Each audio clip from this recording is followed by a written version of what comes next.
right, so as you may have guessed, part of our theme for the evening is talking a little bit about instability, what the future of the government is, what the future of the currency is. There's been a lot of focus on the IMF, the International Monetary Fund, in particular because Ukraine is the beneficiary of a $40 billion bailout program. Now, that doesn't all come at once. It comes in installments called tranches.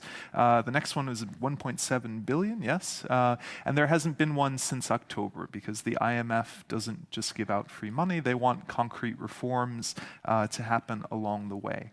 Now, the name that keeps coming up, of course, is Abramovich, and his concerns that he raised about corruption, about his work being impeded, as someone who had a lot of trust with international organizations and foreign governments, has raised concerns from the IMF as well, specifically from Christine Lagarde, the managing director of the IMF, who said without real progress on reforms, that next tranche wouldn't come through, which places additional pressure on the Hryvnia, Ukrainian's currency, without that foreign currency coming in. And we are joined by Dmitriy Sologub, who is Ukraine National Bank Deputy Chairman. So thanks a lot for coming to the studio at this late hour. And yes, how important is this tranche for the Ukrainian currency? That's what everybody now also thinking.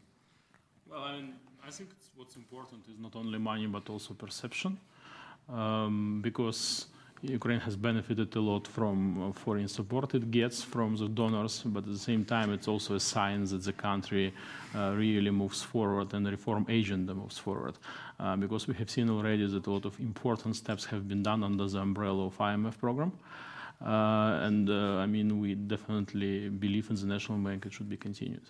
Mm-hmm. And what sort of pressure does the actions of the IMF place on the Hryvnia, on the currency, and the work of the National Bank? In general, what should be really understood about the situation in Ukraine now that macroeconomically Ukraine is not yet out of the woods.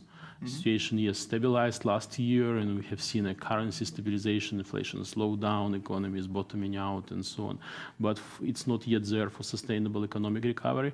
Plus, there have been another, I would say, set of shocks late last year and the beginning of this year. I'm talking about global commodity prices, which are going down. It's good for Ukraine. Regarding gas and oil prices, it's bad because these prices also took grain and steel prices with them, and that's a kind of 70% of our exports. Then Russia retaliation regarding blockade of transit through its territory, regarding trade embargo and abolition of free trade zone agreement also plays a role, according to estimates of the central bank, that would cost us around $1 billion this year. And plus, we have seen that oil prices, which went down, also kind of stimulated huge devaluations in the currencies of our trading partners, like Russians and others. It actually means that our exports are becoming now less competitive at the other markets because of devaluation of Russian ruble, of tenge, and so on. So the background, macroeconomic background, is quite challenging. And against this background, there should be a lot of efforts to reform, but also to get this foreign support program back on track. Well, we want to listen to some of that. We have a soundbite from President Poroshenko where he's responding to the comment from the IMF. We're going to play that right now.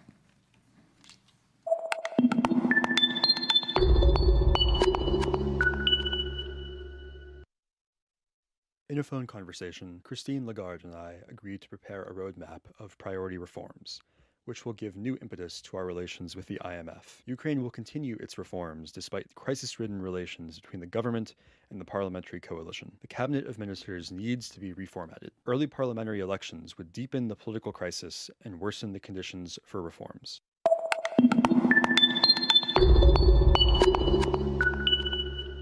In some ways, there's nothing new there. When it comes to the economy, when it comes to currency, the name of the game is stability. Sharp, sudden changes make people worry, as with all things. With the Ukrainian currency, there has been concern. At the end of January, the hryvnia lost about 2% of its value in 1 week. That made people concerned about that. And so, what is the work of the National Bank now? What can they do? Is the National Bank still trying to defend the hryvnia? Well, first of all, I would say we currently already for quite a long time in a flexible exchange rate regime where put also more attention to price stability, but it doesn't mean that we do not intervene. We actually do, but we do not defend the particular level.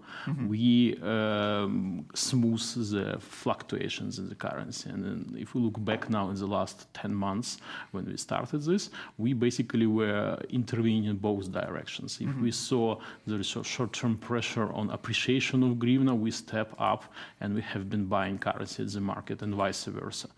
So yeah, because of that factors I have been talking about, we now see more pressure on hryvnia, and therefore the central bank is coming to the market from time to sell currency. And when the central bank is more focused on inflation, really, than on a specific level of exchange, what does that mean, and why is that more important? It actually means because people who live in Ukraine, they Well, means they can buy things. They should that care, they can yes, survive. more about inflation. It's their purchasing power. Ukraine is a country which produces quite a lot of goods, and the share of imported goods in our consumer price index is actually pretty low. Also, Ukrainians do not go abroad every day and shop in Poland and so on. And therefore, it actually means that prices are more important than exchange rate. But so what is the your target for inflation? Well, this year, our target is 12%. We could be ambitious, as people say, because last year it was 43%.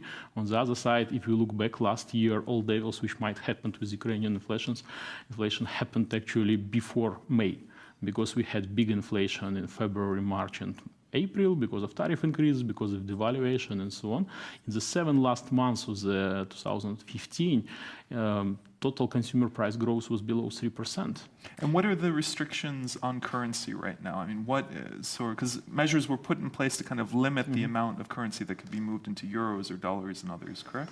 Yes, I would say, I mean, that's definitely very unlucky and to prevent, to some extent, business activity. On the other side, I would say we probably were a little bit lucky that we had this, because without that, it could have much more pressure on currency. We see the currencies of our neighbors and so on. The main restrictions we have the concern surrender requirements when you sell your export proceeds, ban on dividend repatriation, restrictions for households to buy cash foreign exchange. They're there for quite a long time already. We have been thinking about, and we have started just a little bit easing them.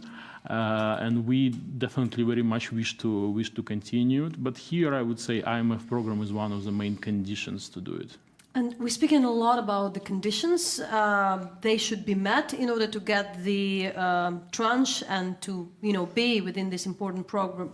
But what is the hardest? What is the most difficult to really? What are the conditions to really to fulfill? If to be honest, what is something you can make easier, but something is a challenge for you. So what is the challenge for the National Bank? I would say in terms of National Bank, we don't have, you mean IMF conditions? Yeah. In terms of cooperations with IMF, we don't have any, I would say, on our side in the National Bank, really unresolvable issues. Most of the conditions which are related to the area of central banks are related to the monetary policy and to the financial stability. We have done quite a lot about cleaning up the banking system and so on. And now, so it's up to whom to meet these conditions? We, with IMF, we don't have any problems with meeting the conditions. I would say, and you have heard in the media that which have been discussed by Madame Lagarde and presidents, the conditions related to other areas like anti-corruption and so on. We have a very ambitious agenda, but it's not kind of tough conditions which are to be met. And that's our agenda. That's not an IMF agenda. There is a key word in any IMF program, and this word is ownership. Any IMF program would fail if there is no ownership from the side of the country which are doing. We believe, and we definitely see this ownership on our side in the central bank. Yeah, and I would just hope that this kind of ownership will be all over in Ukraine and other institutions. All right. Well, thank you so much for joining us. Just for our viewers who turned in, this is Dmitriy Sologub from the Ukrainian National Bank, its deputy chairman. We'll be right back.